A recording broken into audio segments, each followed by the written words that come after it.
Ono nga buga nnyo.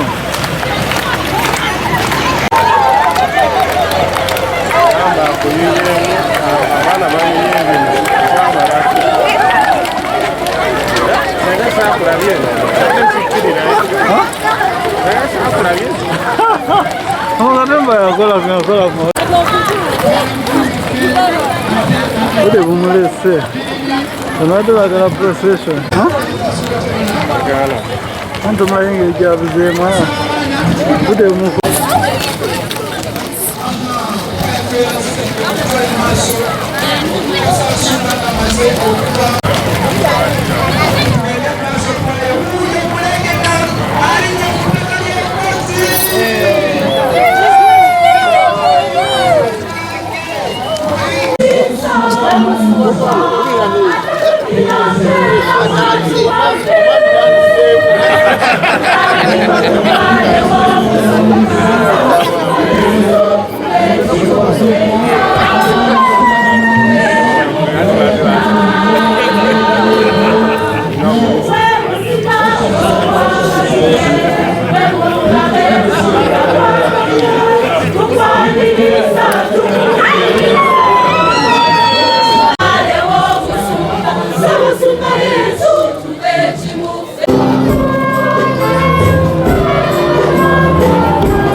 Omuwolereza we anyense omutuukirivu yebaza Katonda olw'emyaka gyamukuumye n'ebirungi eby'omwoyo n'eby'omubiri byamuwadde. Agnes era asabira abantu be bonna abaafa, bakadde be, ab'eŋŋanda bonna abamusookayo, Omukama abawe ekimuli eky'emirembe. Era Agnes mukyala naye asabira abantu be abaafa.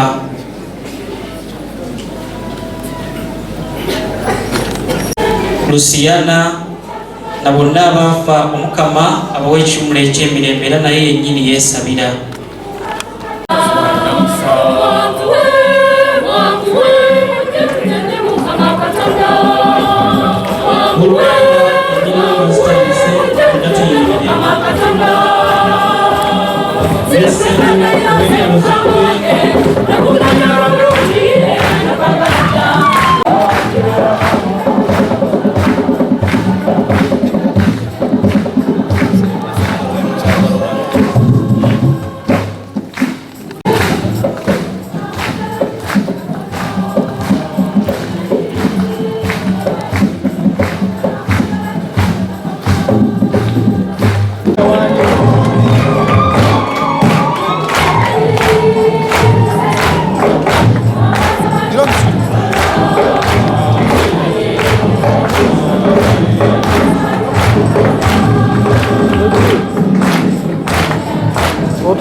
Kubire ka.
Omukama abeere nammwe. Yesu Kristo ebivudde mu Mariko.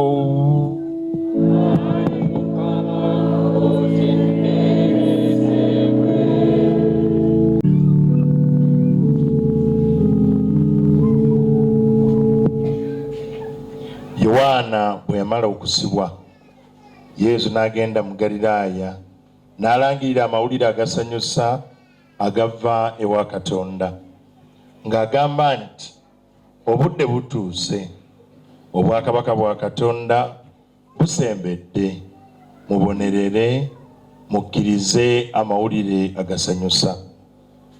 Bwe yali atambula ku lubalama lw'ennyanja y'e Ggaliraaya, n'alaba Simooni ne Andereya muganda we nga basuula obutimba mu nnyanja, kubanga baali bavubi. Yesu n'abagamba nti, mungoberere, nja kubafuula abavubi b'abantu. Amangu ago ne baleka obutimba bwabwe ne bamugoberera.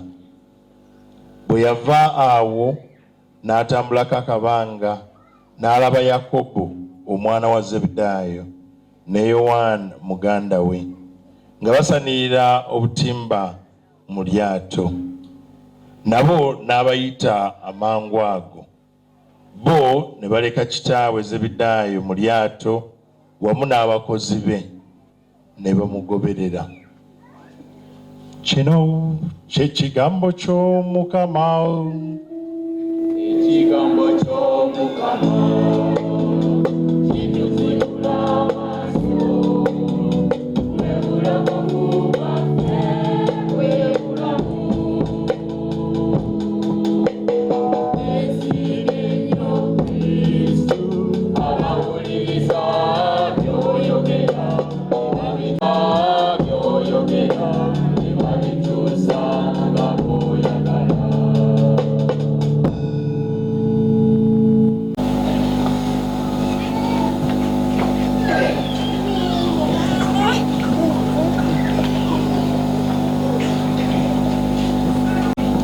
Ssebo omukulu w'ekifo ky'enkozi, Ssebo Episcopal Vicar, Chancellor, baganda bange basaseredooti abali wano, banyabo ne bassebo bannaddiini, Ssaabasomesa n'abasomesa abakatikisimu, ndowooza ne bateachers abalala bali bangi, Ssebo Vice Chancellor Professor Tamanywa ne balecturers abalala, Engineer Bakaawa akiikiridde akakiiko akazimbi aka diocese ne ba engineers abalala abali wano,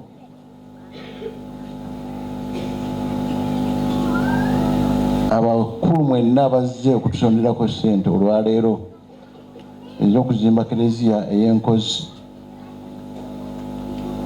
Nengerayo abakungu ab'enjawulo omuli ab'erinnya lwetukuza nga 29 Juni, omukungu Peter Sentale ali ne muganda wange Paulo Mulondanume Sembatya,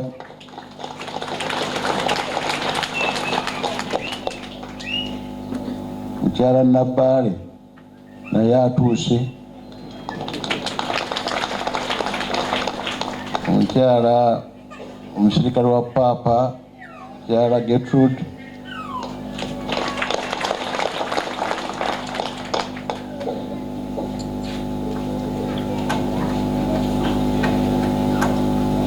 obangambe bakwagalana, ab'ekitwe bamanyi okusonda ssente, abantu ab'ekisa ekingi, bannankozi Ssebo Ssaabakristu n'olukiiko lwo, abakristu mwenna ab'enkozi parish, abagenyi ab'enjawulo abazze okusoma olunaku lw'Omukama olwokusatu mu budde obw'omwaka ate nga betusonda ssente, abantu bakatonda mwenna, Mwami Bosa bwena kwasa obuvunaanyizibwa obw'okukulembera okuzimba Kerezia eno, abantu bakatonda mwenna, banyabo ne bassebo, abakulu n'abato, abalangira n'abambejja, abamawulire ne besibamenya, bo bakozedde omulimu ogw'okutukunga okujja nabo tubaanirize nnyo, bangi bawerako. Bassebo ne bannyabo essanyu linzito okubalabako nga muli bangi bwe muti. Mbakuliisa omwaka mugukulike, naye ngukyokugamba nti gukukulike tulwanye nagwo. Naye Katikkiro n'atangaaza nti awo muganda agamba nti tukukulike, ne bw'obanga okoze embaga era ogamba mukulike embaga, ne bw'obanga ofunye bagenyi ogamba nti kulika abagenyi. Kumpi gamba nti kulika okulya. Kukulika kiraga buzira oba ku kyokoze. Twebaza Omukama yatusizza mu mwaka omukadde. Omukama tumwebaza okubanga tukyaliwo tukyassa, ate nga tufunidemu n'ebirungi bingi nnyo. Katonda yeebale atuwangazizza nga tutandika omwaka tumunazaanye okubeera abalungi okusinga omwaka ogwedde bwe tuba twakola ebikyamu. Nga bwe tuwulidde mu ssomo erisooka, naffe tusiibe twenenyeze Omukama atusonyiwe, bwe tutakikola tujja kuzikirira. Kirabire kino ekitukuvu tutandise na kwetondera Mukama. Kerezia bwetereeza mu liturgia, twenereze ddala ensobi zaffe, tuleke ebikyamu, tudde eri Omukama. Mukama tumunazaanye okubaako ekirungi kye tukola mu mwaka guno. Tuleme kukutandika nga abatali na bantu babuvunaanyizibwa.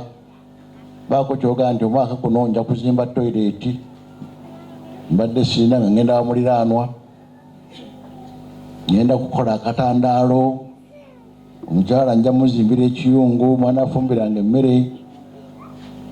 Baako kyolowooza kyogamba nja kusala enviiri zibadde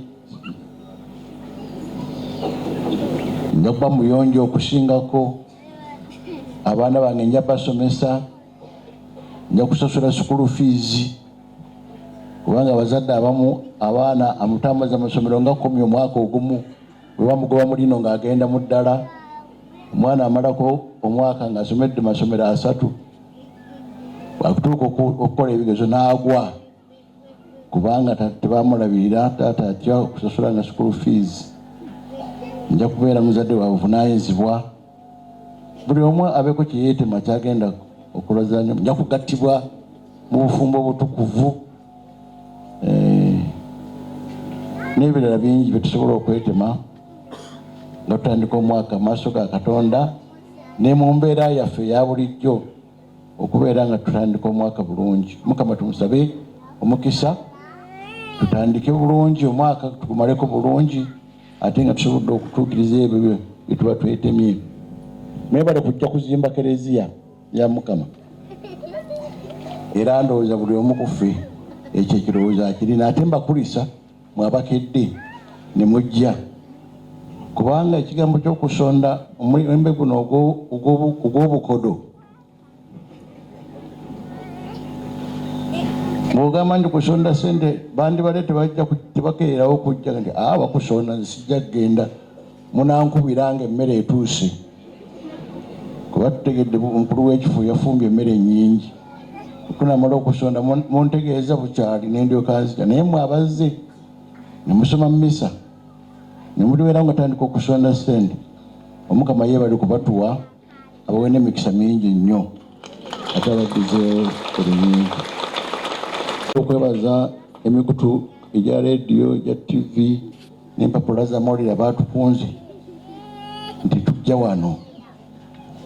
Omukulu w'ekifo aŋŋambye Radio Maria, Radio Sapiencia, Catholic TV, Kerezia, Catholics Online, Kyabasa, begamba bwetu, Bukedde, NTV, UBS, ate endala NBS. Tubola bawonjala oba tolingenjera mu NBS, ndowooza nayo yakozeeko. Mulina nno okusonda, banaawulira batya nti gye mubadde mulanga Ssaabasumba abaddeyo mwafunyeyo $2,000,000 gokka.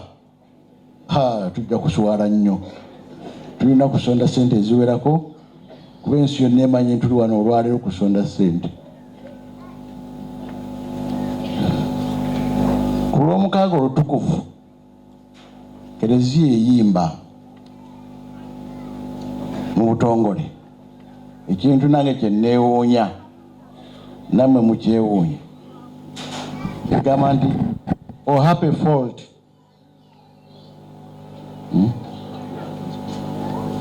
okubeera nga Adamu ne Eva bayonoona. Oluyimba lw'Ekerezia luyimba nti kyali kirungi Adamu ne Eva okwonoona. Ekerezia bweyima ku lunaku olwo olw'omukaaga bagamba omudyakoni oba agenda okulangirira amazukira ga Mukama waffe Yesu Kristo n'agamba Katonda nti kyamukisa kirungi nnyo Adamu ne Eva okubeera nga bayonoona. Lwaki? Kubanga mu kwonoona okwo mwe mwava okulaba ku Mukama waffe Yesu Kristo yaleeta obulokofu. Singa tebayonoona titwandifunye ku Kristo ono. Olaba nga kiba kyewuunyo Kerezia okuyimba bw'atyo. Naye nange ngamba nti kyali kirungi Kerezia eno okugwa wansi.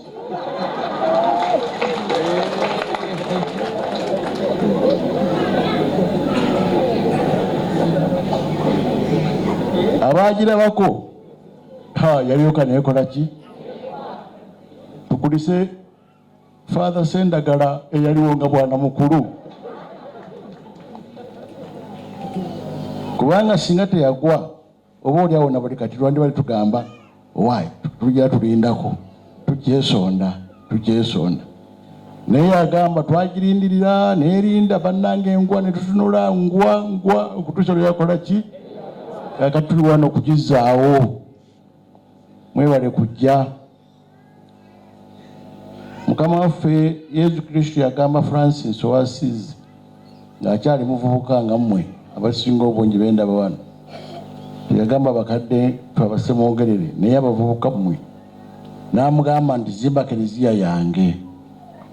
Awo omuvubuka ali wano tegamba nti ebyo byabakulu. Naawe omuvubuka bakugamba zimba Kerezia yange leero. Kerezia y'enkozi yagwa. Zimba Kerezia yange.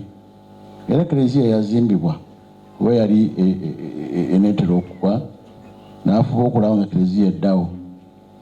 Naye ate ekisingawo yayagala gamba nti zimba Kerezia yange omubiri gwa Kristo. Kerezia eno gye tulimu. Era Kristo tiyaleka ng'azimbye Kerezia ku nsi eya bricks. Yalekawo Kerezia eno etambula enkristu eno eriwo kaakati. Neno Kerezia yagwa naye bwana mukulu akyaliwo ne Ssaabakristo akyaliwo akulembera Kerezia y'enkozi.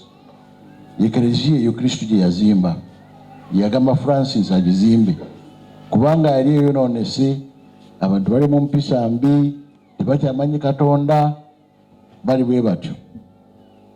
Naffe olwaleero nga tuwulira eddoboozi ly'ekigambo kya Katonda, kigambo ky'Omukama atugamba zimba Kerezia yange.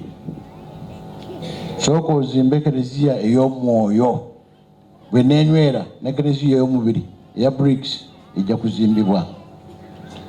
Tuzimbe Kerezia ey'omwoyo kubanga Kerezia ey'omwoyo eyingiddwamu Sitaani, eyingiddwamu bulimba, eyingiddwamu obubbi. Nagamba abasuubuzi abali wano nti mu kusuubula tebababbiramu ne bagamba nti okubba gyekuli tosobola kukwewala ku mulembe guno.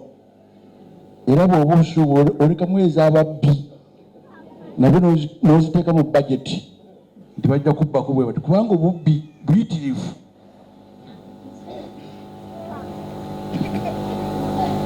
Oli bwakuguza kiro y'omuceere manya nti ajja kukendeezaako zireme kuwera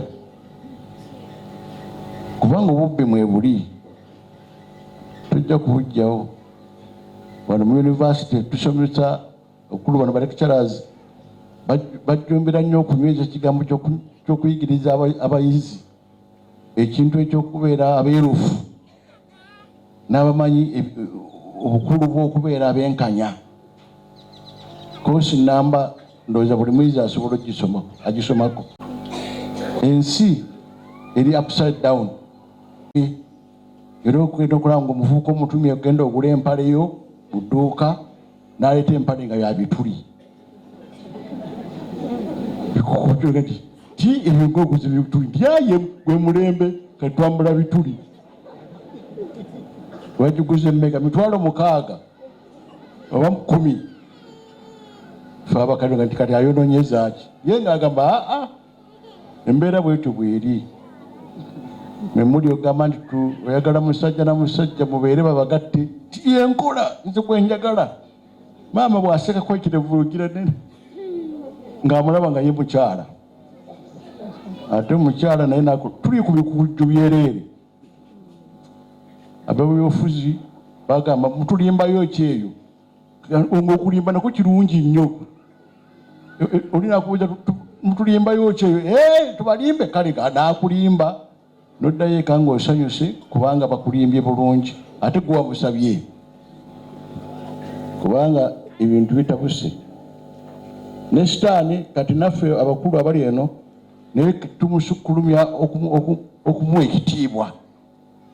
Buli kintu n'okirabamu sitaani n'olaba nti oli omukulu yasimbula amasitaani wano kimanyi yagajja muyembe wansi kati bagenza okunoonya wagundi nga faaza yakulembera omukulu ogwo. Sitaani n'omutya okufaako buli n'omulabamu sitaani gundi yafunye accident anti oyo alimu devo ya accident gundi yagize bwati ali mu devo ya kino naye netumukulembeza emirimu negigaana okukolebwa egyokusiiga abalwadde n'ogenda kunoonya sitaani ate nga bamutumunoonya bakutuma gindi omunoonyeza gindi eri nti yabadde abantu kunoonya sitaani mu parisi y'egindi nti bamugabawa eyamasitaani gaggwayo gye bakugaba. Ebintu bitabuse tumuwadde ekitiibwa kiyitirivu. Awo nno tusabe Omukama atuyambe tuwulirize Niniivi Yona atugamba nti nno tudde eri Omukama tugulumize Katonda tumuweereze. Kerezia ne gye tugenda okuzimba ebeere yakubeera nga tuyambiramu abantu ba Katonda bajje wano basobole okudda eri Omukama. Naffe tujja okwegayiranga mu Kerezia eno okufuuka abatuukirivu okufuuka aba Katonda. Olwaleero tuwulidde abo be yalonda bagende bakole omulimu gw'Omukama ne baleka byonna ne bagoberera Omukama. Naffe tuleke byonna ebikyamu ebitugaana okukola obulungi tuweereze Omukama bulijjo. Naffe tubeere bazira abagumu ng'abe Niniivi be baasalawo ne bagamba tugenda kusiiba tukole ebirungi tuwone okuzikirira. Naffe olwaleero tusalewo ebikyamu bye tubadde tubikola tubireke eri tuweerere Omukama tuwulize eddoboozi lye tutambulire mu kkubo lye. Mbaagaliza olunaku olwaleero olutambule bulungi tusonde ensimbi eziwerera ddala ate Katonda musaba nti naye n'alaba alina kyazzeewo okuweereza Omukama n'okuzimba Kerezia eno naddala nga tutandika omwaka guno abuddizeewo afune bingi nnyo omwaka ono gwe tutandika.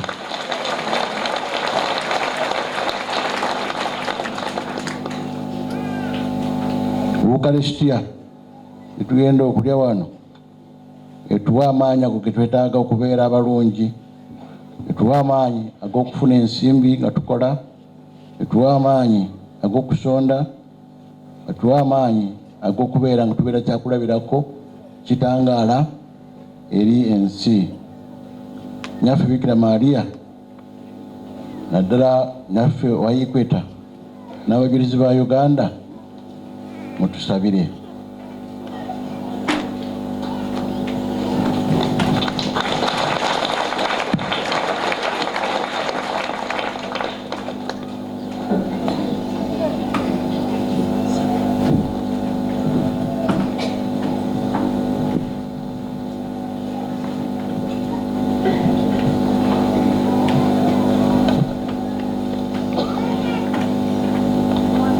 Abooluganda, nga tumaze okugabana ku lujjuliro lw'ekigambo kya Katonda, muneegatteko twebaze kitaffe Ssaabasumba olw'okutuyigiriza obulungi mu kitambiro kya mmisa eno.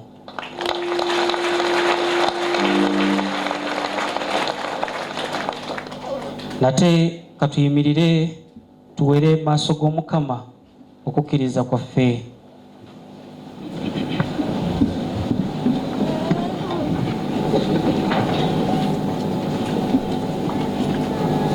Nzikiriza Katonda omu ati omuyiza wa buli kantu eyakola eggulu n'ensi na byonna ebirabika n'ebitalabika. Nzikiriza n'Omukama omu Yesu Kristo, omwana omwati owa Katonda, Paatiri gw'azaalanga n'emirembe gyonna teginnabaawo. Katonda ava mu Katonda, ekitangaala ekiva mu kitangaala. Katonda ddala ava mu Katonda ddala, yazaalibwa buzaalibwa ye teyatondebwa. Ye ne Paatiri mu bwa Katonda be bamu ddala. Byonna mu byakolerwa oyo olw'okubeera ffe abantu, olw'okutulokola. Yava mu ggulu n'akka, n'afuna omubiri mu Maliya omubeererevu obwa Mwoyo Omutuukirivu, n'afuuka omuntu. Era olw'okubeera ffe yakomererwa ne ku musaalaba, n'abonaabona ku mirembe gya Ponsiyo Piraato, n'aziikibwa, n'azuukira ku lw'essatu nga bwe kyali mu biwandiiko. Nzikiriza ne Mwoyo Omutuukirivu, Omukama era obulamu, ova mu Paatiri ne Mwana, ne Paatiri ne Mwana, ne tumugulumiza kimu, eyeyogerera mu balanzi. Nzikiriza ne Kerezia jjukira ebyamagero by'okulokolwa kwaffe. Kale no twegayire Katonda kitaffe omuyinza wa buli kantu abundugule ku nsi yonna mu museera gw'emikisa gye.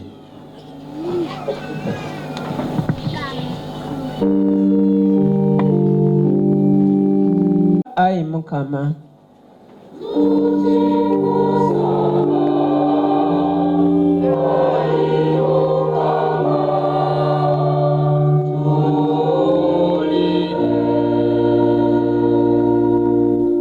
tusabire abakulembeze olw'ekyo bakolere okuleeta emirembe n'obwenkanya mu bantu be.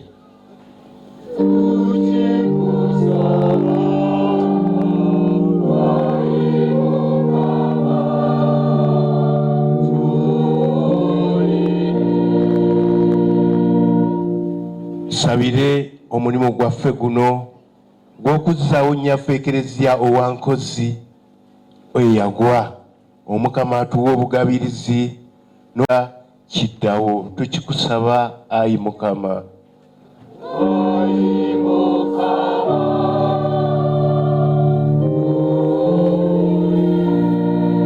Era n'emyoyo gy'abannaffe egiri mu puligatori egitaliiko basabira, Omukama agiwummuze emirembe mu ggulu. Mukama ababeerera ekikubagizo ng'ayita mu bantu ab'omutima omulungi bafune essanyu mitima gyabwe, bongere Ebirabo byaffe byetwazze nabo mu kitambiro kya mmisa eno, obubokisi buteekeddwa mu buli kanywemero we tutudde, era abateesiteesi bagenda kuyimirira kumpi.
n'amuyamba mussaamu obulamu.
n'ekitambiro zinamwe gye tumuweereza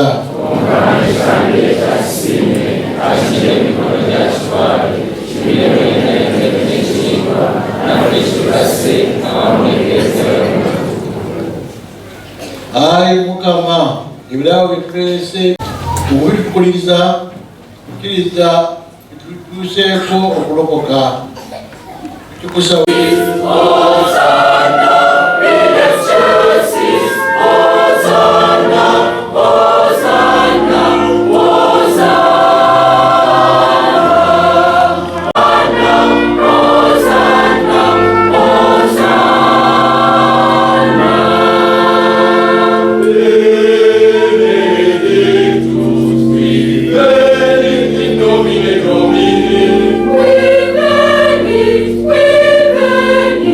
We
ekijjulo kya Kerezia.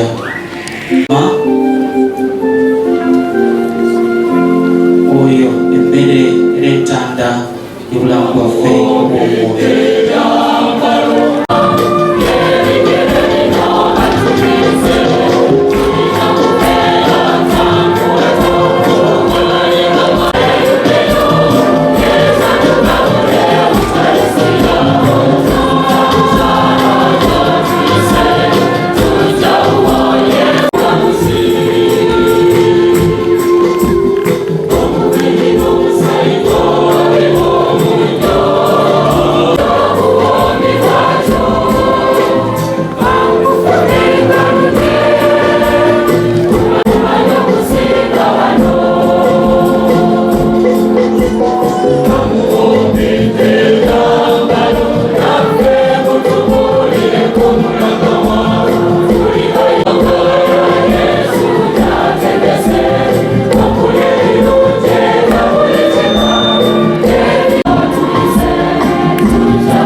nga lumu February ebisigalira by'abajulizi ba Uganda bigenda kubeera mu vicariate yaffe.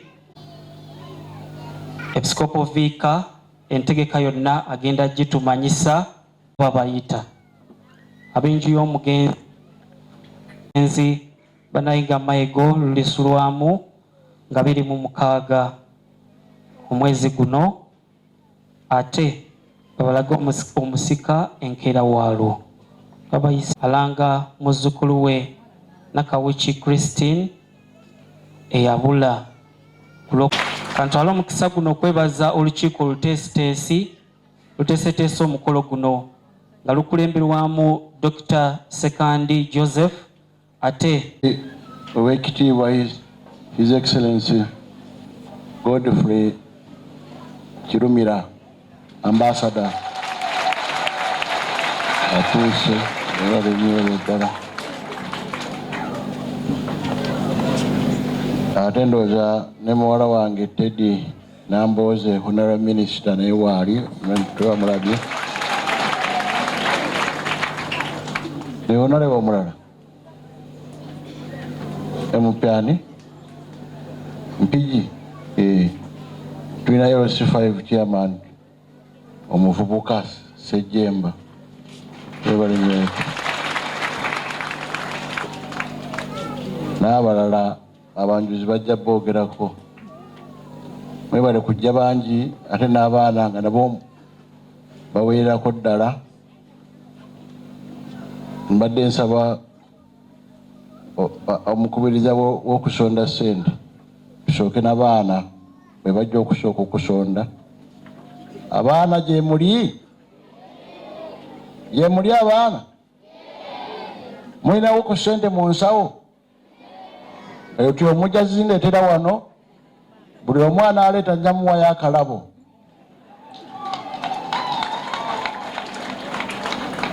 Ak'omukisa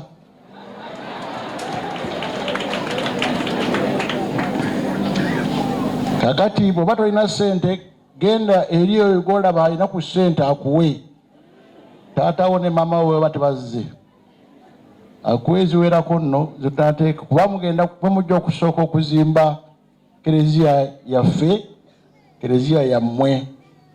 Ate entereza nga bweri eya Katonda oba oli awo mwe mujja okusinga ogikoleramu okusinga ffe abakadde.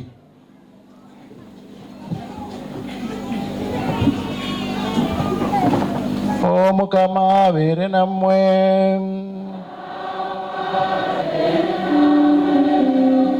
Omukama w'omukisa abakuume.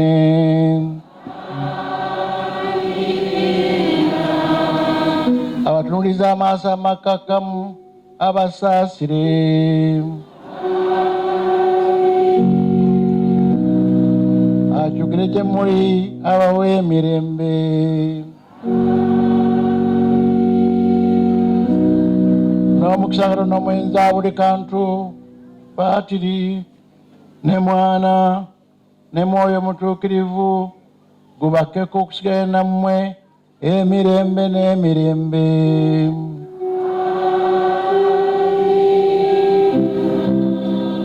Emmisa ewedde mugende emirembe.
Omugenyi waffe omukulu wano wootudde kifo kya njawulo nnyo kya byafaayo mwenna ku nkya ya leero mwafunye omukisa okusalako ku nsalo y'ensi. Layini ya eri awo mabega wa groto yaffe weeyita. Abanaafuna omukisa okulirako ekyemmanga musomedde mu Northern Hemisphere ate mugenda kuliira mu Southern Hemisphere. Mwekubireko mu ngalo. Wano ssebo we tuli Ssaabasumba bwe buvo n'obuddo bw'omujulizi mugagga.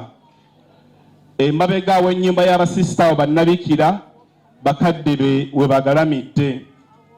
Naye ate ekisembayo ate nga ddala kyanjawulo. Seekakasa bulungi ne bwe nabadde nsomako ku makya kisoboka okuba ng'eno ye parish yokka etayina kizimbe ky'Ekerezia naye ng'eyina Abakristu.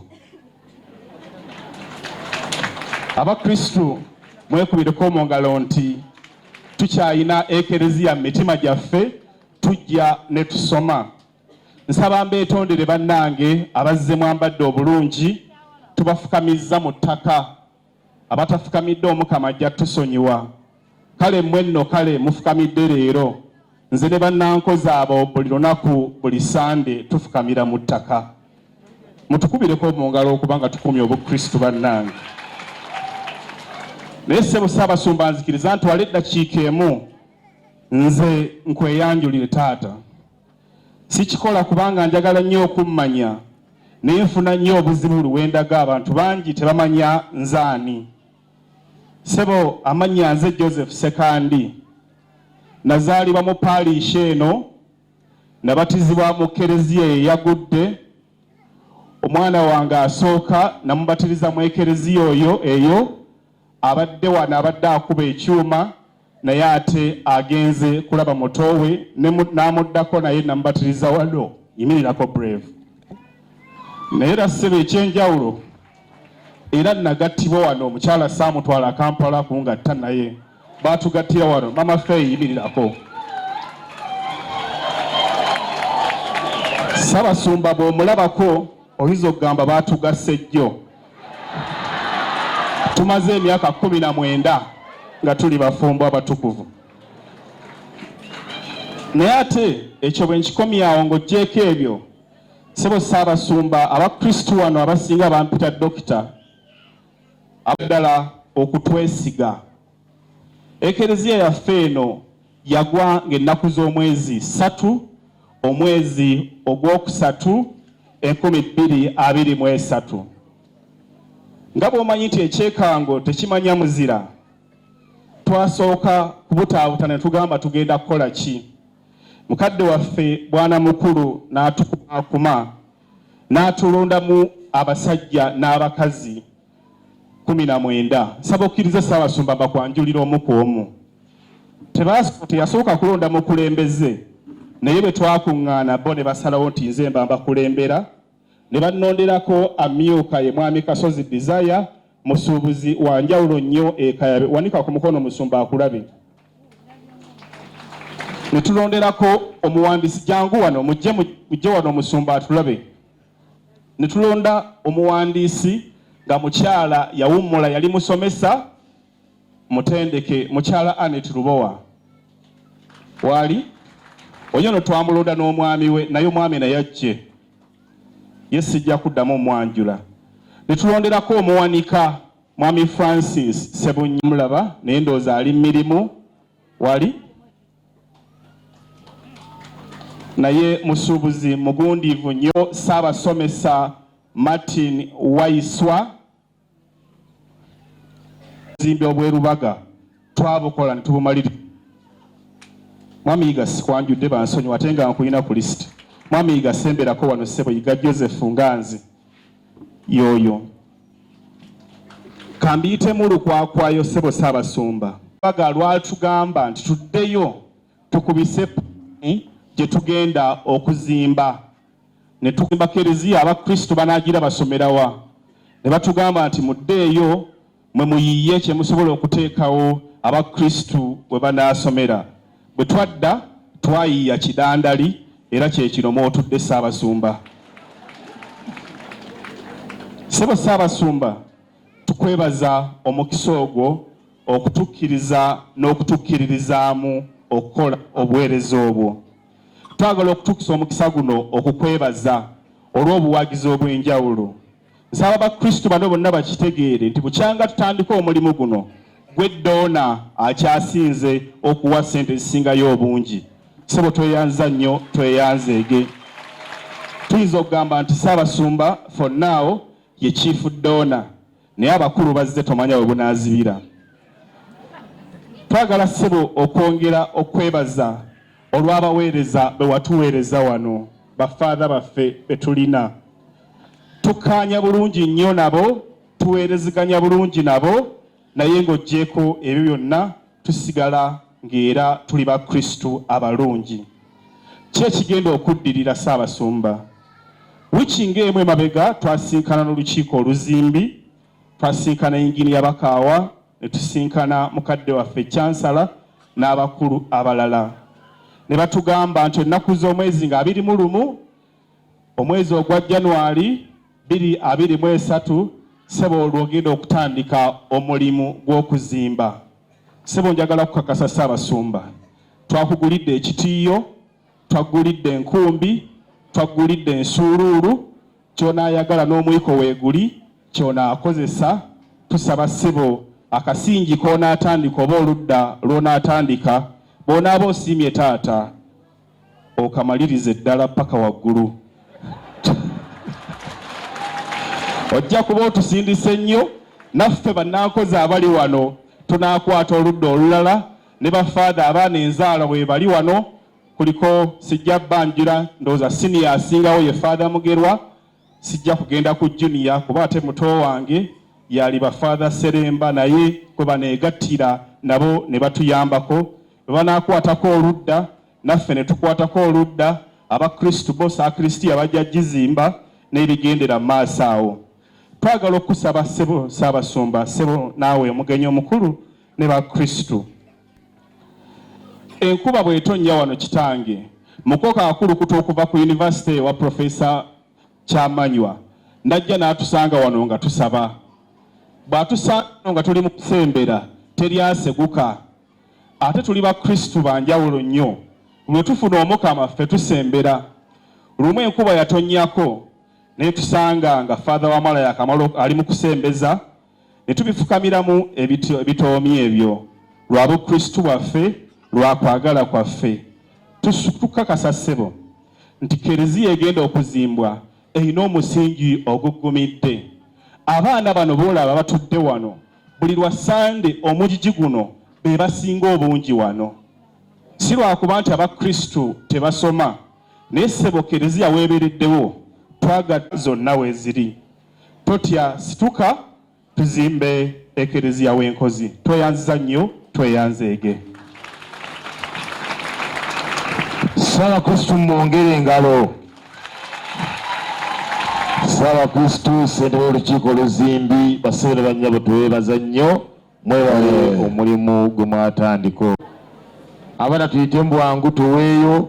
Abakulu ndooza mulabye abaana bwe batusomoozezza. Kwaya musobola tuwayo oluyimba nga abaana bwe baleeta nga bwe bagenda. Omwana atalina kirabo kya kuzimba genda ewa muzaddewo oba omukulu akuliraanya awo.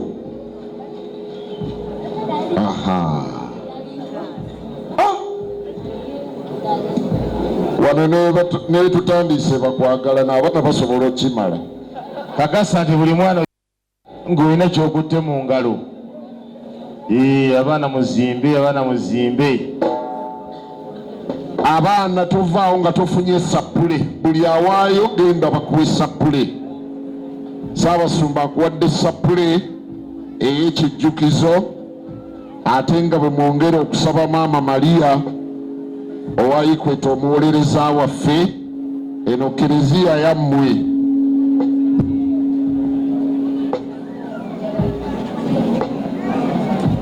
Abaana mujje ne ssente bannange,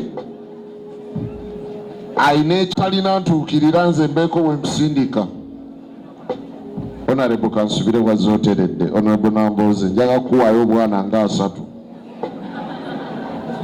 bw'oba tewavungisiza shauli yako. Baŋŋambye waliwo yakiikiridde Honorable Nsibambi ayimirireko tumulabe. Sebo tukwaniriza.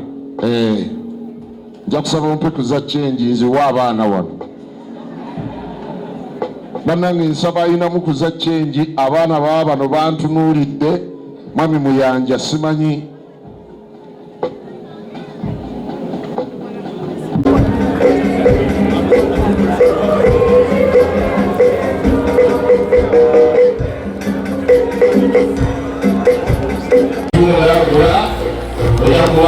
Kuzimba Kerezia w'Omukama abatalabuze ebintu ebyo gye bali bangeeyo obagire Kerezia ozimbe ennyumba y'Omukama.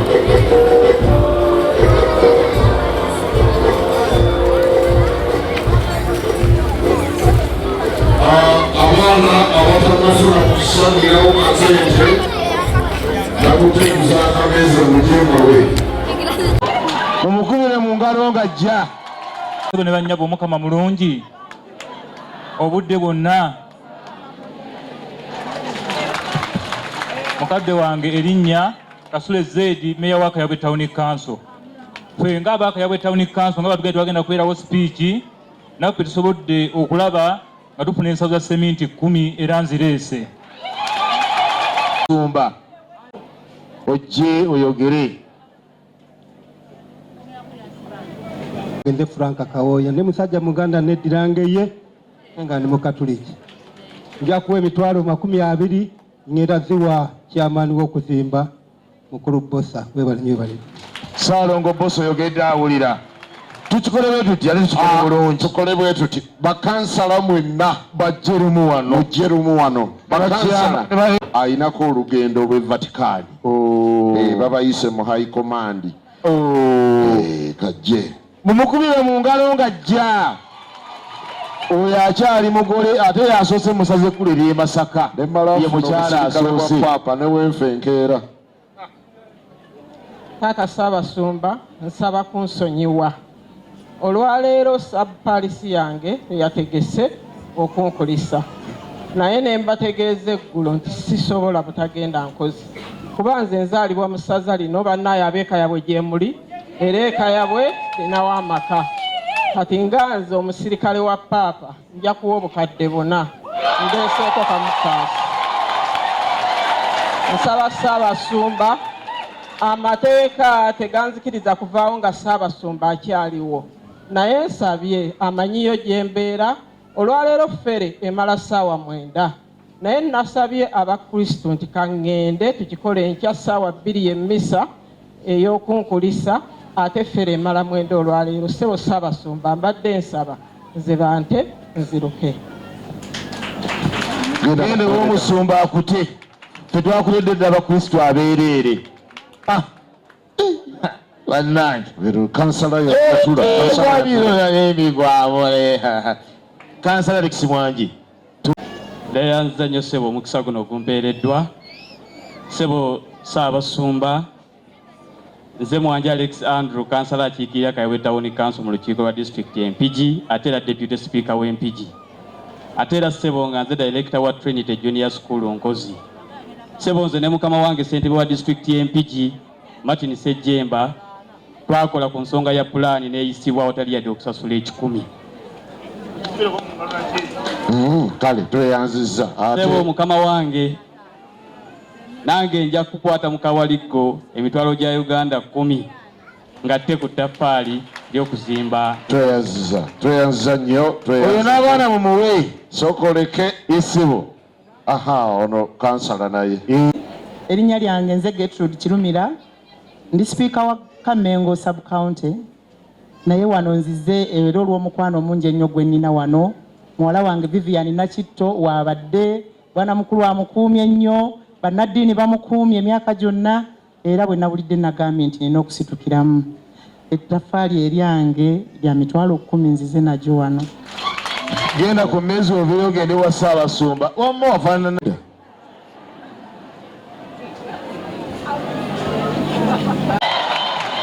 gende w'omusumba kwateko mu ngalo faaza ndoza tugenda buli tuze nazo seminti yaliwo musomesa ebale kulonda obubakanyirira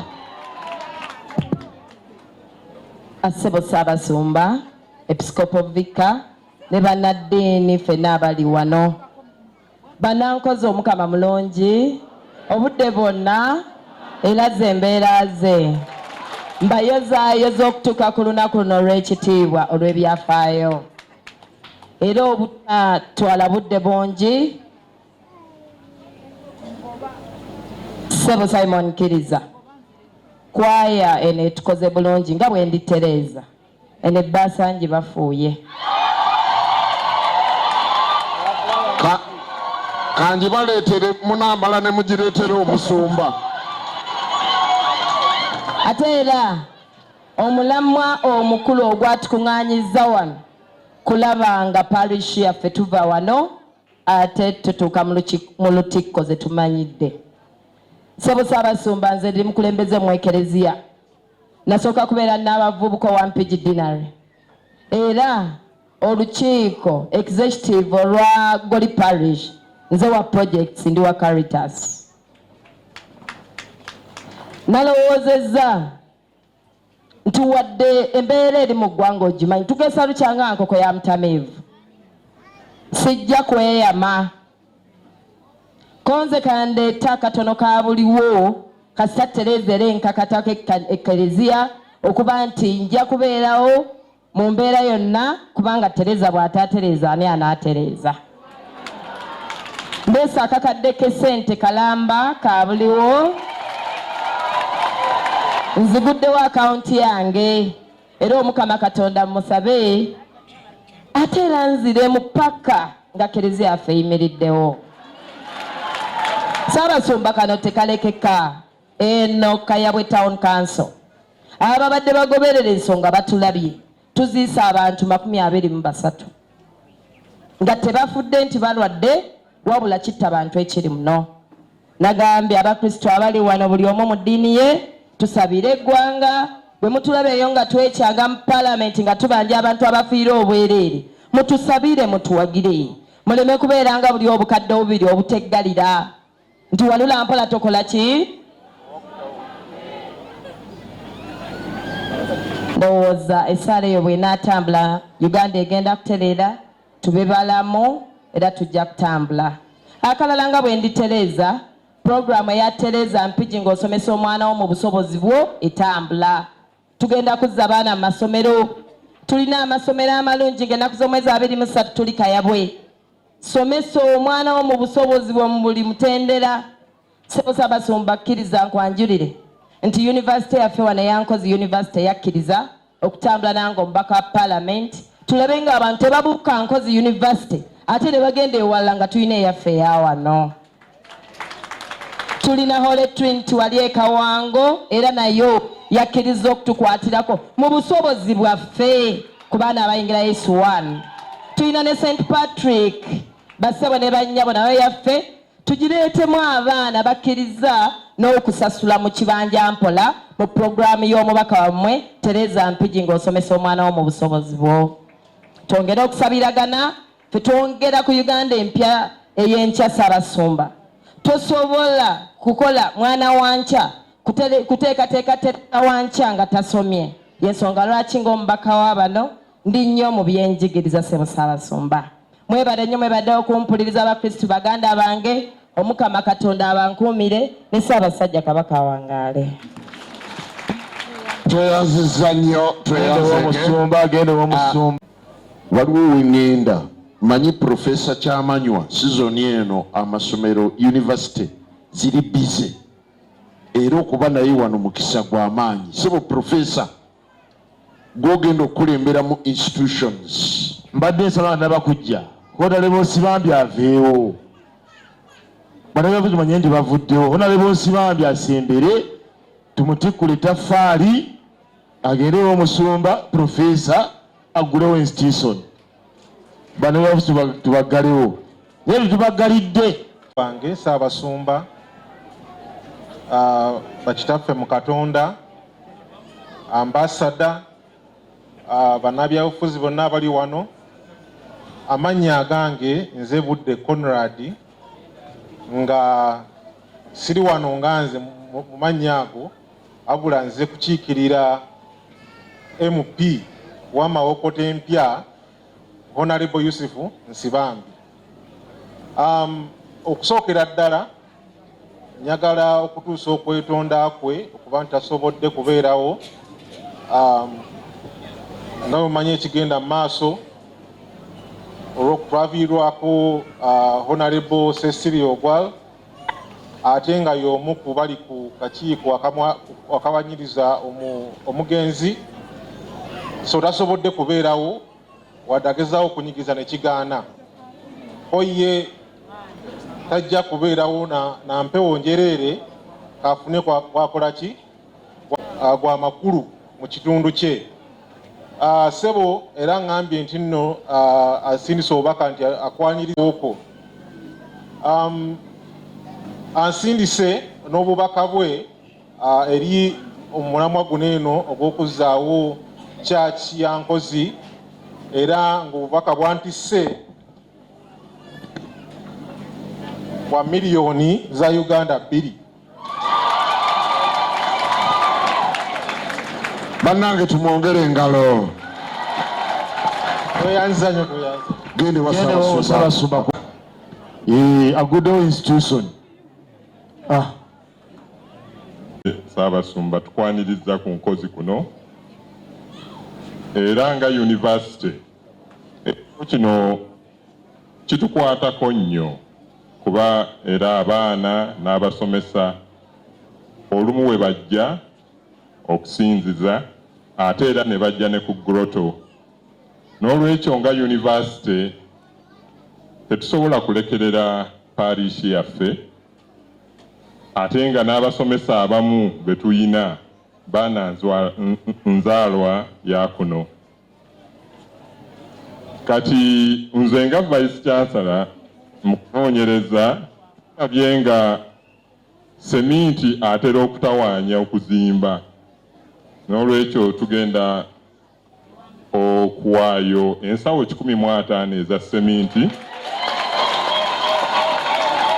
era nga Ssaabakristu akkirizibwa okuzikima wiiki ejja. Bw'onoosussaawo taabu yiyo ffe tujja kuba tukoze ebyaffe, naye nga nze kyamanywa mpaddeyo emitwalo 10 era gya buliwo giigino. Tweyagaliza bulungi byereere, mwebale. Tweyanza Nkozi SS essomero nze nabatirizibwa wano Enkozi mu mwaka 1961, era ndi musanyufu nnyo okudda eka wano, era bwe nawulidde omulanga guno nziruse mangu nnyo okuva e Kampala ku makya ga leero okwegattako ssebo. Ssebo neyambisa omukisa kuno n'okwaniriza omugenyi omukulu ambasada. Ku lwange nga vice chancellor nsaba onzikirize nzigulewo account nga ngenda kusooka okusasulayo akakadde kamu ak'obuliwo, tunayongereza ng'omulimu gutambula. Neyanziza nnyo Archbishop. tweyanza nnyo tweyanza. Profesa tubakewo omusumba. Ssaalongo Bosa yaŋŋamba nti Kerezia tujja gizimba mu mwaka gumu ng'ewedde. Ekigambo kinzi nkikolasa nali nkozeeko naye Ssaabasumba. Nva mu luggya lw'omugenzi Francisco Zaverio Munyankindi eyafumbiranga abafaaza wano ku kigo. Nakuzibwa n'ensomesebwa n'engunjulwa kitange omugenzi Father Joseph Luzinana yeebase ekisubi. Nampita mbeera omufumbo omutuufu. Era ssebo nga tuyita mu kitongole ky'ebyenjigiriza wasiima ntumibwe okubeera mukulu w'essomero. Bakadde bange ne baganda bange mu nnyumba ya Francis Saverio mu Nyankindi twaggulawo akawunti ewa bwana mukulu akimanyeeko. Bantumye ku akawunti eyo twaggulawo. Olwaleero bansabye ndeeteyo $8,000 twongereze ku akawunti yaffe.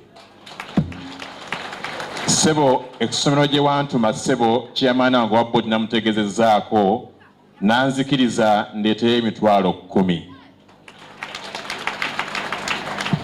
Ssebo nange ng'omwana wenzaalwa ate omukristo agoberera mu Kerezia mwe nafunye obufumbo naggulawo akawunti naye kanyongere ogiyikiriza $10,000. Bunsinze nnyo Ssaabasumba, webale kusiima. Kulu ate nga kyetaagisa ssebo Ssaabasumba nakakoze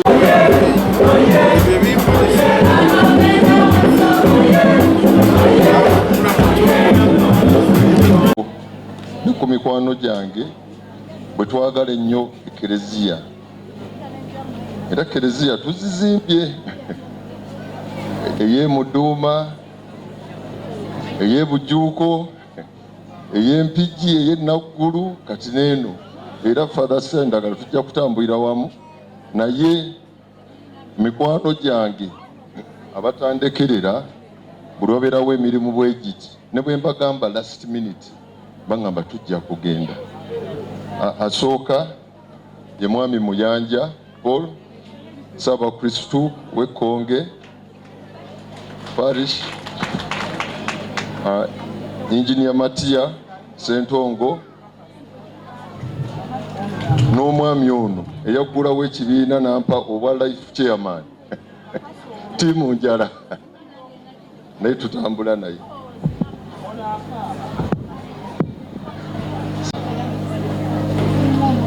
Ebyange bitera kuba bitono. Buli owabeera Kerezia nyingirawo.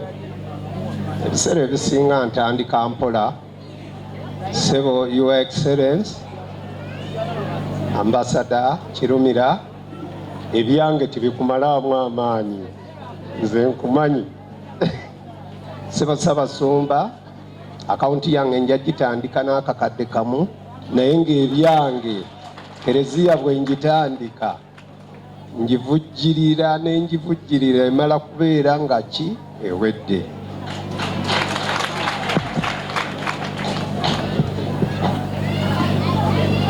Kitaffe Ssaabasumba,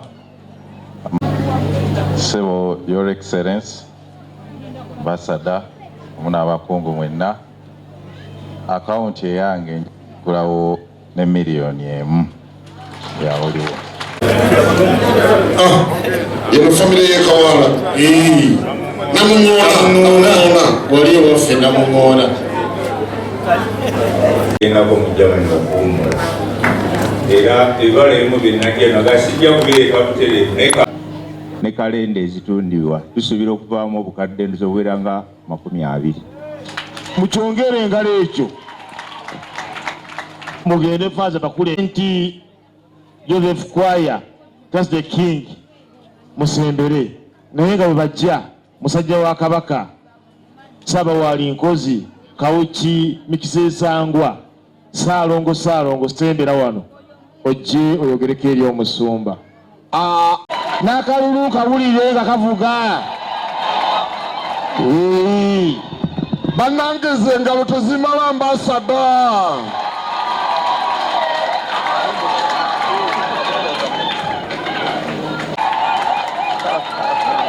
Awamu ne tiimu gyazze nayo tweyanziza nnyo tweyanzeege. Ssebo ndowooza nange nyimirirawo kumpi. Ssebo webale nnyo okikoze oyimiriza mukama waffe Ssaabasumba. Ssebo His Grace the Archbishop of Kampala Archdiocese namulabyeko ndowooza ayina waali Ssebo Episcopal Vicar Bwana Mukulu Ssebo Sendagala bafaadha mwenna bakabona mukodomi wange Dr. Henry Kiwanuka Nsubuga mpadde n'amafuta ompadde omukisa Ssebo ngwebazizza nnyo mu lujjudde bantu ba Katonda mwenna abali wano Mukama mulungi obudde bonna. Amiina amiina. Bulungi okuva muganda wange ono tuli mu kwagalana bwe yaŋŋamba omulimu guno.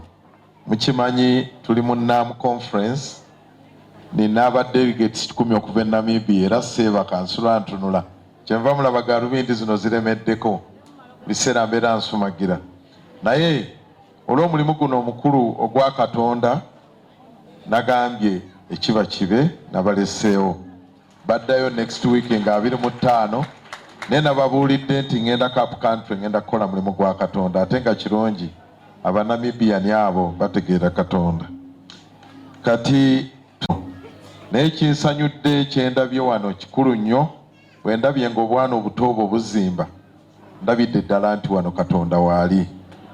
Kikulu nnyo era I don't take it for granted okulaba nti omwana ajjayo ekinusu kye oba siringi 2 oba siringi 10 ng'ate osanga abantu abatusinga oba ab'enkanaffe nga ebyo ebintu tebabitegeera bulungi. Mwebale gonjola bulungi baana, mwebale kusomesa baana kumanya Katonda n'abazadde baabwe tubeebaza.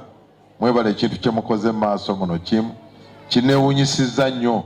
Ndabye layini ng'ekoma eri ng'abaana bazimba Kerezia. Baana ekino kyakulabirako kirungi. Nze ne baganda bange bano kusookera nze nga nze omugenyi omukulu gwe mwakwasizza chief fundraiser omulimu gwange mugukoze kati ne bwe sitoola ne njogera bwogezi ate nga mumanyi byempita mu bizibu bya ssente naye nja kusooka nange okuzimba ne miliyoni 10 naye nga ku miliyoni 10 nzizeeko ne cash miliyoni 5 miliyoni 5 zizino zitwaleyo Kayira ozikwase. Ezo cash zo miliyoni 5 nsasudde ati mangi obukadde 5. Nina omwana waffe era omusuubuzi ajja Miss Kigundu naye antumye nti ajja kuweereza miliyoni 5. Nina vice chairperson wange Ajimedi Sebagala naye ajja kuweereza miliyoni 3. Nina Haji Sentamu gwe mumanyi owa Miraji Center, Miraji Tiles era musuubuzi wange ajja kuweereza actually check agiweereza ku Hotel International ewange naye nga mpaka ejja kundwisa ataddeyo ya miliyoni 2.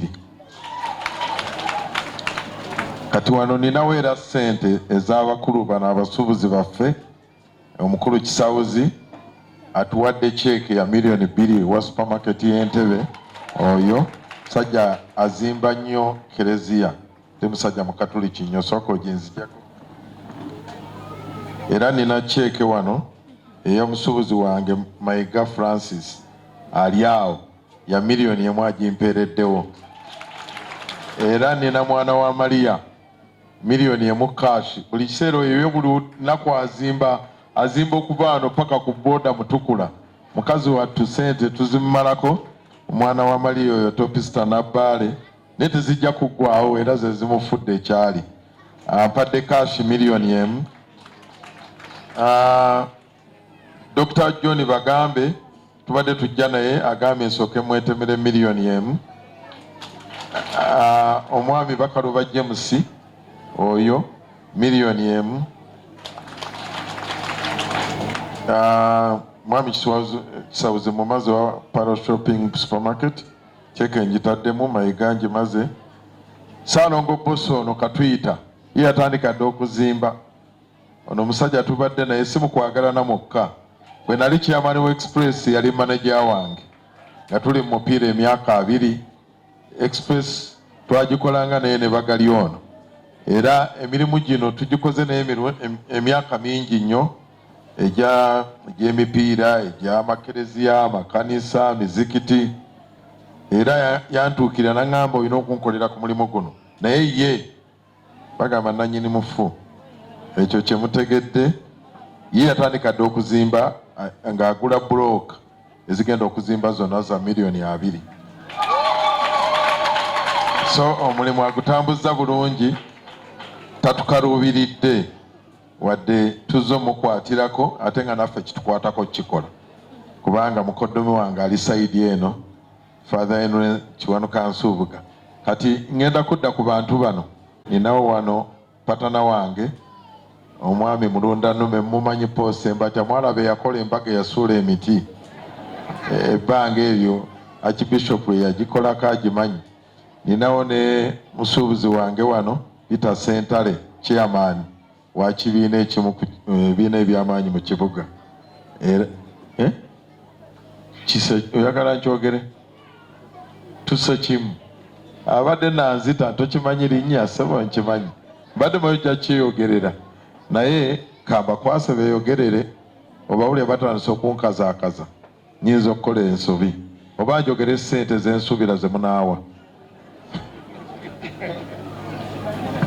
Sumba n'abakulu mwenna abali wano patana wange sitaagadde simujeemedde kunjogerera naye olw'okuba ninaye omuntu omulala gye nagenze n'antumako kati bwe byandiyitidde awalala ayinza okugamba oli n'agamba nti gwe natumye okutwala ewa Ssaabasumba eddoboozi teryatuuse. Manyi bino ebintu bya social media bizibu nnyo. Ssebo Ssaabasumba bwe nabadde nvijja wano n'ayogeddeko ne muganda wange Peter Kimbowa omanyi chairman we NSSF nampa obukadde 2.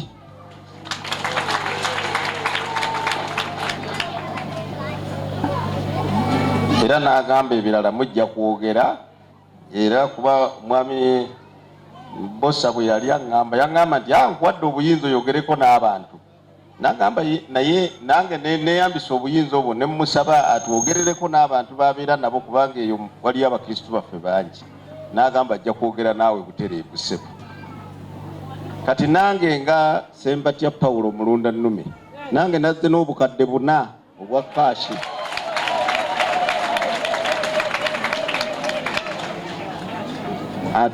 Ate ssebo sikomyawo naye nze Kerezia okutuusa ng'ewedde ssebo omwami Bosa ne bwana mukulu tujja kubeerako nga tuwuliziganya.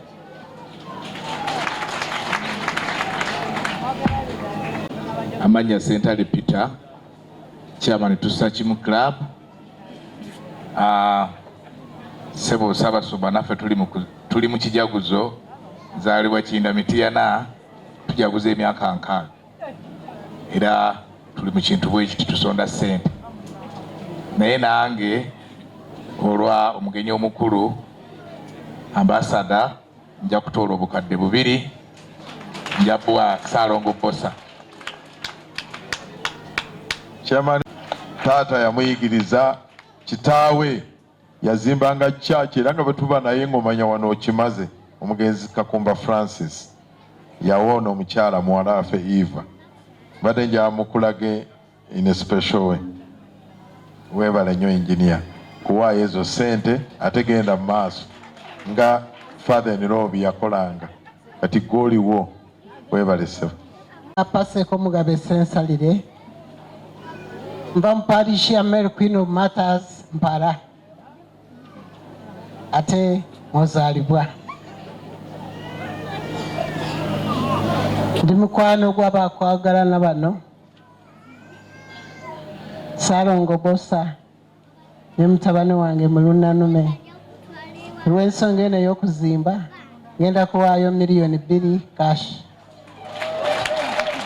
Coordinator bakwagalana ono ye mukulu ono ye assistant we Frederick Kayira be batumobilizinga sente kubanga tiimu eri wano bw'ereeta sente eno Kerezia eggwa.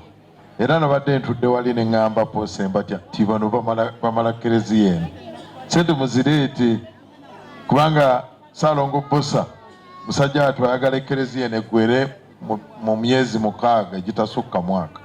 Tugezeeko okwekwatakwata nga naffe bwe tusindika tujja kuba tumusindikira mpola kubanga kwagalana teweddeeyo n'abala bakyali. Omwebala okumpuliriza ssebo tweyanziza nnyo ssebo Ssaabasumba. Ekitambiro ky'emmisa kino kibadde kirungi n'okubeerawo ku bize schedule z'oyina tumanye oli bize weebale kutubeererawo n'abalala bonna bafaatha babadde bangi kwaya eyo sina kye ngigamba ekoze omulimu mulungi. Mwebale nnyo mwebalire ddala. banga tiimu eyo egendewo omusumba mukube nnyo mmwe mu ngalo munnange waliwo ekikwewunyisa mukubye ddala engalo essebo waliwo ekikwewunyisa abantu bansanga nnyo ne bambuuza oli mutabani wa Kirumira nga mufaanagana enjala weeyagaliza sikweyagaliza kuba obuddugavu osobola tufaanana ffe abeeru nange linda sente zijje onooyeruka kale jangu mu Ssaabasumba akulabeko naawe ozimbe mu ngeri yo.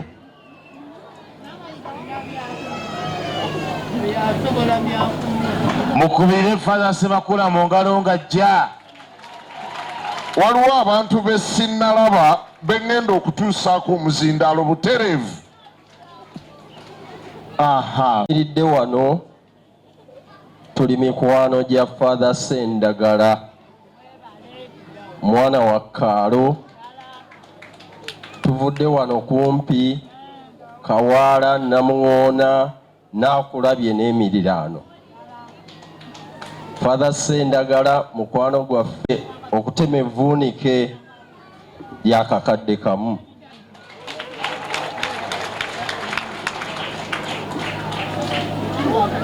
Nze ayogera ndi mukwano gwa Father Sendagala.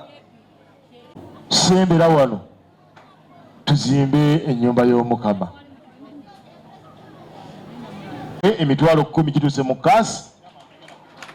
Haji gw'oba otandika wano. Neyanziza nnyo Ssaabasumba tusanise okusinkana amannya musajja alumba Kalifani Ssaalongo nga nze ndi mukulembeze w'abatakisi vice chairman. Esoose minti 40 ate n'abatakisi bajja kuyita gy'oli. Omulimu guno amannya agange nze Ssaalongo Lutalo Bosa kanze nalondebwa nga ssentebe w'olukiiko oluteekateeka okuzimba Kerezia yaffe y'enkozi awaredi of Equator nkozi. Okusinziira ku ngeri gye kutambuddemu olunaku olwaleero Ssaabasumba lwatemye wagenda okutema ejjinja ery'okubeera nti Ssaabasumba lwatemye ejjinja okusobola okuzimba Kerezia eyatugwako lwa Namutikwa w'enkuba eyatonnya mu mwaka ogwedde. Naye nga kyensuubira engeri gye tutandiseemu tekibadde kibi. Tutandise n'abantu ab'obuvunaanyizibwa era kubaddeko ambasada wa Namibia Godfrey Kirumira abadde abeera mu mikolo naye wadde n'agamba kajje alabe ng'abeerawo mu kuzimba Kerezia eno esobole okubeera ng'ezimbibwa mu bwangu okuba abantu bali mu bitaka mwe bafukamira bali mu kidaala kumpi ndowooza eno parish eteyina Kerezia. Kukyanga lubeeranga lwa Mmindi tekibangawo Kerezia parish okubeera nga terina Kerezia kiri wano nkozi.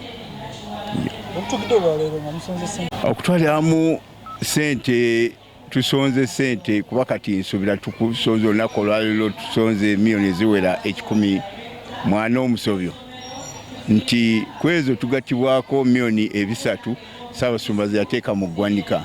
Tegeeza omulimu gwenda kutandika nga gulimu kyetutandika nakyo era ne mu kusonda kuno waliwo abantu abaleese ebintu mu buntu nga nsuubira tukuŋŋanyiza semiti eziwera 4 ekitegeeza nti entandikwa weeri mu maaso tujja kgenda tulabayo.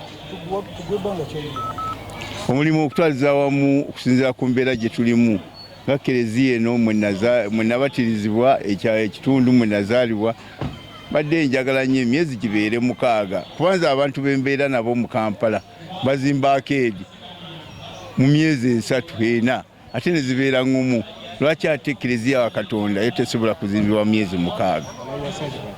Noonya obumbi 2 mu miliyoni 4 sofa kati yinza okuba nga ninawo miliyoni 4 kati noonya obumbi 2 okusobola okubeera nga omulimu guno gutambula bulungi okumala okuggwa.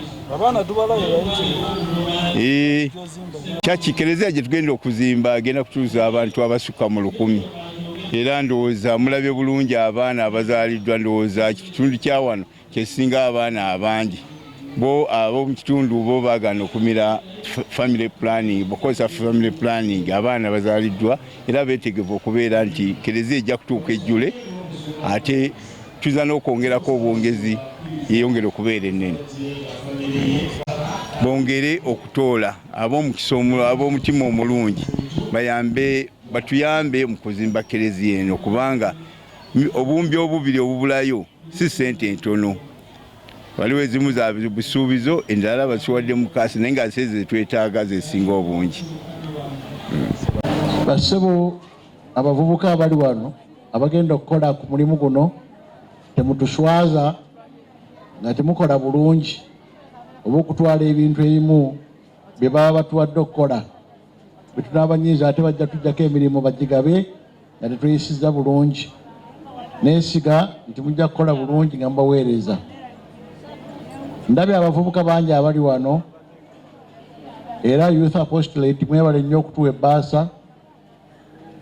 Nze nkakasa nti ate ebbaasa eyammwe esinga eri mu maanyi Katonda ge yabawa mu myaka gye mulimu. Awo nja kusaba Ssaabakristu abakolemu organization abanajja nga volunteer here mbateeredewo $5,000,000 zigende ku kuzimba emirimu egijja mu $5,000,000 mugibale abavubuka bajje abawala n'abalenzi kubanga nabo balina okuzimba Kerezia gye bagenda okubeeramu. Si pocket money zijja kudda mu nsawo wano. Ssaabakristu yalinoonya pocket money gyeriba evudde. Nga twalangirira nti bwe tunaasonda ssaafu tujja kujjako ettundutundu litandike lyambe ku mulimu gw'okuzimba Kerezia y'enkozi. Mwebale okusonda baafu yava wano twafuna $8,000,000 n'okusoba mukulu ono bwaŋŋambye. Bwe twandikukomyawo 10% wandibadde mufuna sente mmeka? $80,000. Naye olw'okwagala Kerezia ate nga n'abakristu ba Kampala Crisis batambulira wamu ne Ssaabasumba munange gwe yakuba saafu omwaka oguwedde yali $5,000,000 ne tusalawo $3,000,000 bijje byegatte ku ssente zitandika omulimu guno. Ngenda okulaba enkya omwaka ogujja guno gwe tulimu era tujja kusonda saafu. Mwongereeko ssente ate naffe twongere okuleeta okuzimba Kerezia. Bwe muva mu $8,000,000 ne mufutta mu $8,000,000 tomanya kirigwawo nga tumaze okufuna omulango ogwo. Omukulu yimpa ekisenge ekimu eky'okuzimba ate nga nze Ssaabasumba Kerezia yonna nze ngizimba.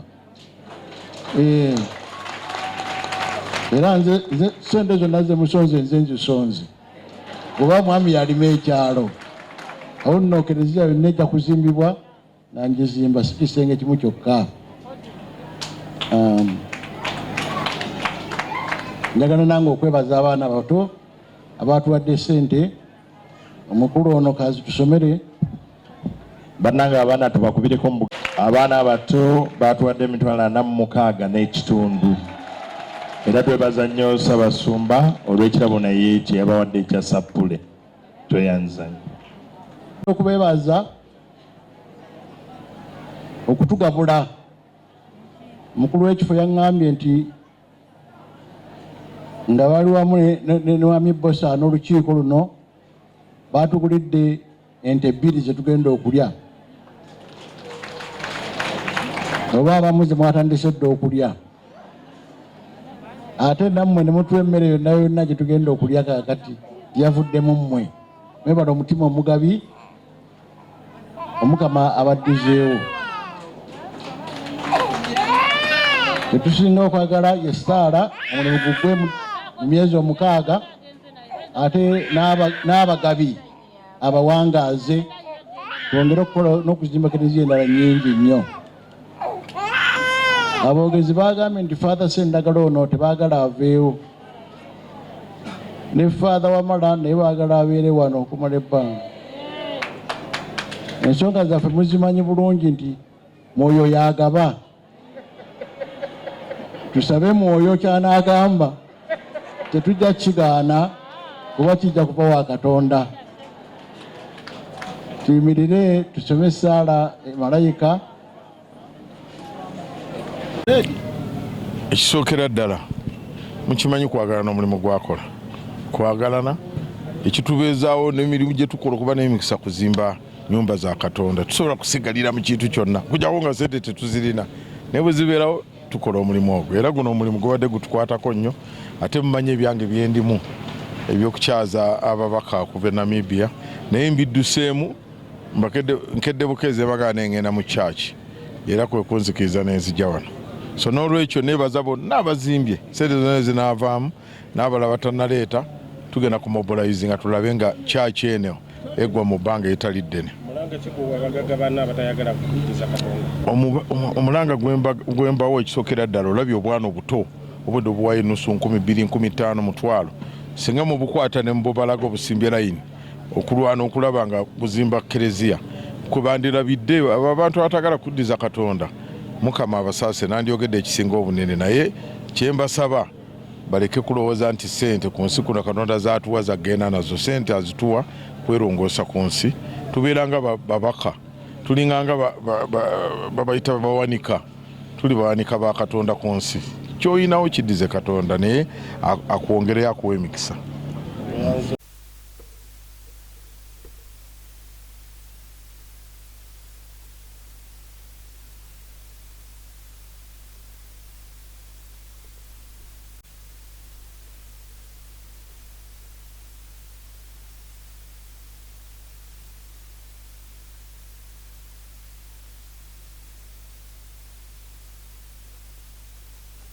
Mutuukirivu.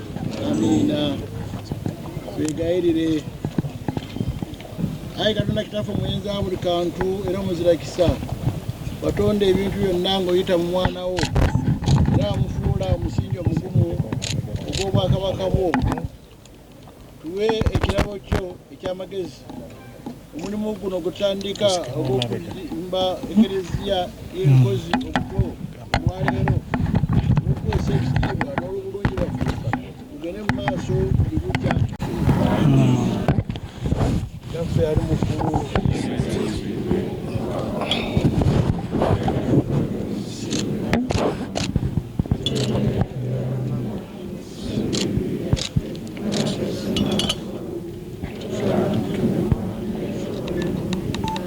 Mirembe Maria.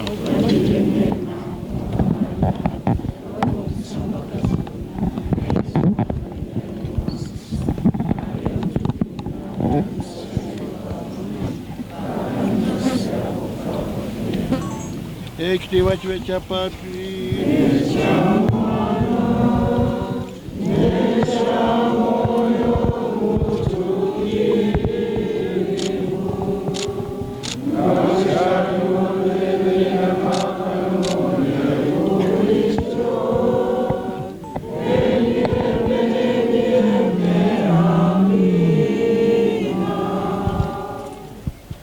Nti Bishop yalimye yakoze ku Sande ng'azimba olwo omukolo tugutandika butandisi agati ndowooza nja kutema ne bwana mukulu naye ateme esaba Kristu no tema anyway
Mama.